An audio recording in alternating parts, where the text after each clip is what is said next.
အားလုံးမင်္ဂလာပါ Vibe မြန်မာ Channel မှာတစ်ဖန်ပြန်လဲကြိုဆိုလိုက်ပါတယ်ဒီနေ့မှာတော့မြန်မာနိုင်ငံရဲ့လွတ်လပ်ရေးကာလအလွန်ရမြတိုင်းဖြစ်ပွားနေတဲ့ပြည်တွင်းစစ်အကြောင်းကိုပြောပြပေးသွားမှာဖြစ်ပါတယ်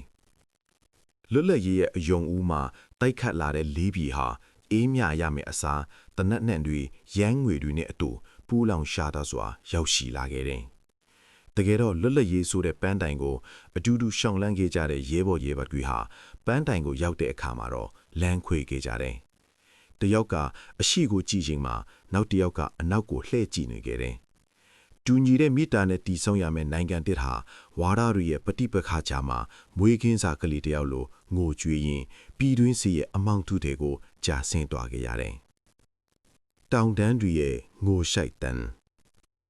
ပင်လုံးမှာကတိပြုခဲ့တဲ့တစ္ဆာစကားတွေဟာတောတောင်တွေကြားမှာပြည့်တင်ထရင်ပျောက်ဆုံးသွားခဲ့တယ်။တိုင်းရင်သားညီကိုတွေရဲ့ရင်ထဲမှာတန်တူညီမှမှုဆိုတဲ့မျော်လင့်ချက်ဟာမြို့ကိုတွေလိုမေးမိန်သွားတဲ့အခါသူတို့ဟာစာအုပ်တွေကိုခြားထားပြီးတနက်တွေကိုကြစ်ကြစ်ပါအောင်စုပ်ကိုင်လိုက်ကြတယ်။စိန်လန်းဆိုပြအမယ့်တောတောင်တွေဟာငင်းချမ်းကြီးရဲ့ရနံ့အစားစစ်ဖက်နှက်တိုင်တွေနဲ့ကြေးနှက်သွားပြီးရွာငယ်လေးတွေရဲ့မီးခိုးတိုင်တွေဟာသမင်းဦးတီတဲ့မီးခိုးမဟုတ်ပဲမီးလောင်ဖင်ရဲ့ကြွင်းကြံတွေထိခဲ့ရတယ်။မျိုးဆက်တွေရဲ့အိမ်မက်ဆိုး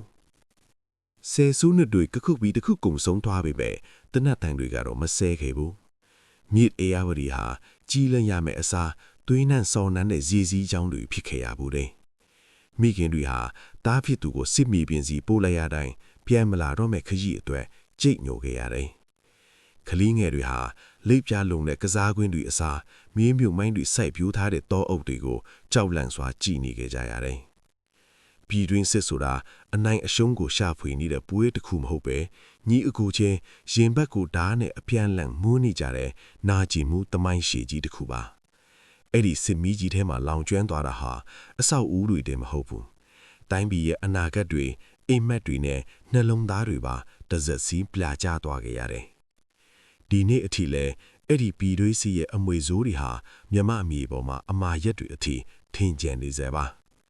ငိမ့်ချမ်းကြီးဆိုတဲ့ချိုးဖြူငယ်လေးဟာတိမ်ပြတွေကြားမှာပြန်တန်းခွင့်ရဖို့မျှော်လင့်နေတော့ပါပဲ